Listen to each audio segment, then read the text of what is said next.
আল্লাহ জবাব পাঠাইছে, বন্ধু লা আতরুকু উম্মাতাকা ফারদা ওয়ালা আতরুকু উম্মাতাকা ওয়াহদা, আপনার উম্মতকে আমি একা ছাড়বো না, আমি আসি, আপনি আসেন আসেন আসেন।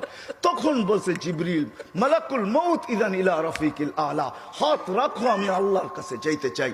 ও এইখানেই তো শেষ না, শুধু কিয়ামতের মাঠে চিৎকার দিবে না। জানি না আপনাদের দিল আছে কি নাই, এটা আমার জানা নাই।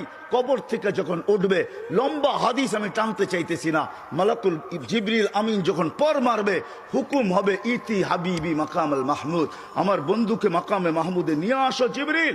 উনি আসবে, পর মারবে, আর বলবে কুমিয়া হাবিব আর রহমান, আল্লাহর বন্ধু ওঠেন। তখন আল্লাহর রসুল কবর থেকে উঠবে, ওয়াহুয়া ইয়াবকি ওয়ায়াকুল, কানতে কানতে উঠবেন আর বলতে বলতে উঠবেন। চোখে থাকবে কান্না, মুখে থাকবে চিৎকার, জিবরিল আইনা উম্মতি, আমার উম্মত কোথায় বল, আমাকে তো উঠাইতে